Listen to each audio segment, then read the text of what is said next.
Hello guys, I welcome you all back to my channel that is Learning Point by Sunrise Academy.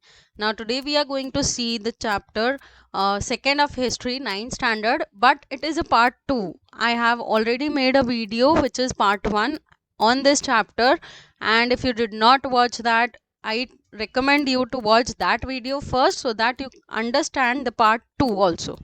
Now, those who are watching this channel for the first time or the video for the first time, kindly give your subscription to the channel so that the others also learn and you can share the video as well.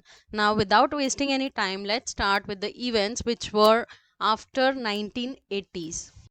Now, as you all know that Indira Gandhi, she came into power again after the elections.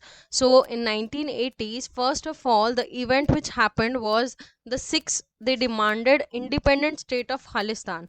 And there was a big movement which became violent and destructive later on as it proceeded. And this movement, it was supported totally by Pakistan. And so there were some terrorists which had taken shelters in the Golden Temple at Amritsar, and for this reason the Indian army was sent there to kill those people. As you all know, the Golden Temple at Amritsar, as it is a Gurudwara, it is the holy place of Sikh community. And since the army was sent there in the Golden Temple to kill those people, the Sikh people, they were very much agitated by this act. And so, a bodyguard, which was a Sikh bodyguard of Indira Gandhi, he assassinated her in 1980s.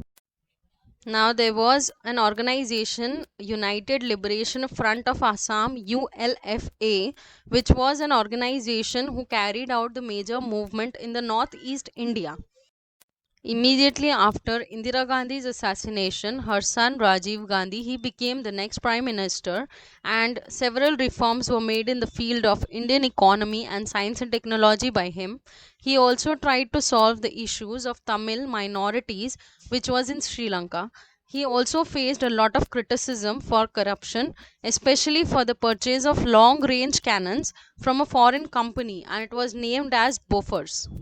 Now, as you all know, in politics, after all these criticism for the Congress government, the other parties, they all try to pull those party which are in power, and they had to come in the power. Now, for this, several parties, they came together and they formed the Janta Dal, and Vishwanathan Pratap Singh, he was made the prime minister.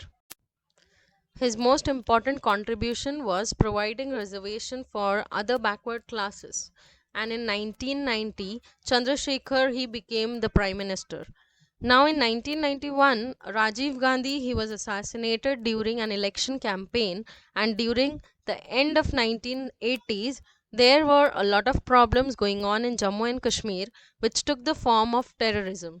Now we will see the changes which occurred after 1991. In 1991, there were many changes, first of which was the disintegration of Soviet Union into several small countries, and this ended the Cold War.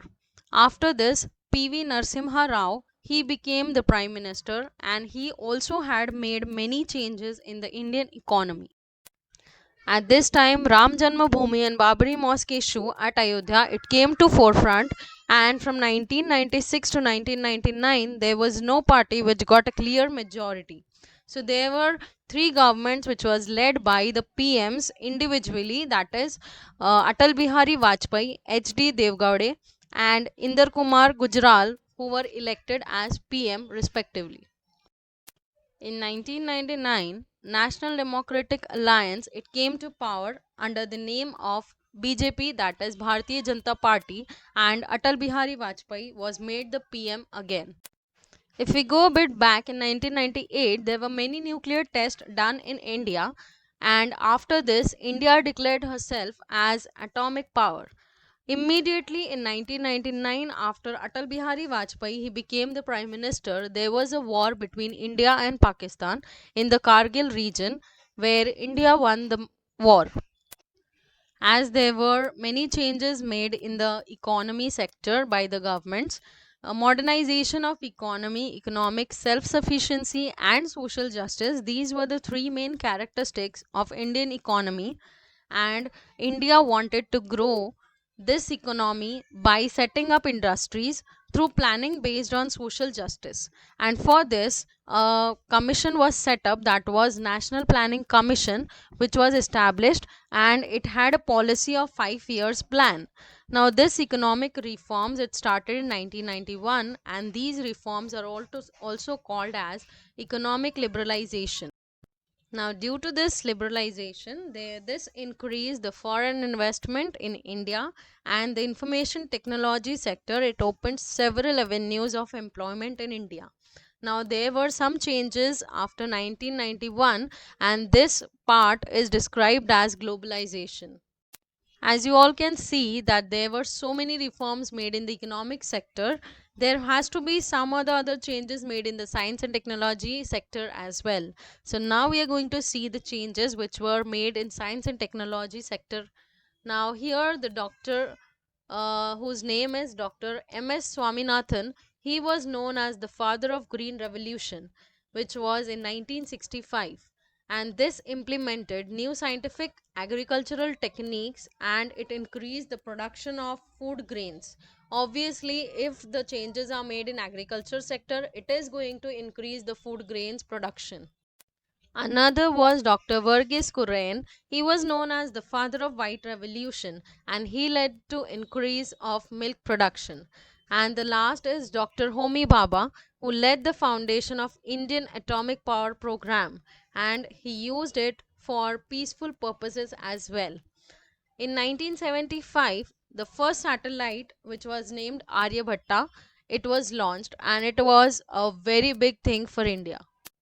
With changes in the other fields, there were some changes in social field as well. A separate department of women and child development was created in 1985, which was under the Ministry of Human Resource Development. Now, some laws were made to ensure the social justice to women, like the Prohibition of Dowry Act and Equal Remuneration Act. As per the 73rd and the 74th constitutional amendments, there were seats which were reserved for women in the local self government bodies as well. Now, there were different commissions set up to solve the different problems of society, like the Kaka Saheb Kalelkar Commission. It was set up in 1953, which was to help improve the dignity of Indian society. Another was the commission set up in 1978, which was under the chairmanship of BP Mandal, which was set to study the issue of backward classes. Not the last, 1989, government passed the Prevention of Atrocities Act. Now, all these changes brought about globalization, and there were many changes in different fields like economy, politics, science and technology, and society and culture. India is an important member of international organizations like G20 and BRICS, where 5 countries are member of this BRICS organization. India has experienced an important revolution in the field of telecommunication and technology as well. Nowadays, mobile phones, internet, and communication facilities have spread across the whole country, and all this has resulted in a total transformation in Indian lifestyle and the youth as well. So, I tried to summarize the whole chapter for you all, and I hope you all might have learned and understood the whole chapter. So, for all the information and learning, be on this platform and do watch my videos. Thank you.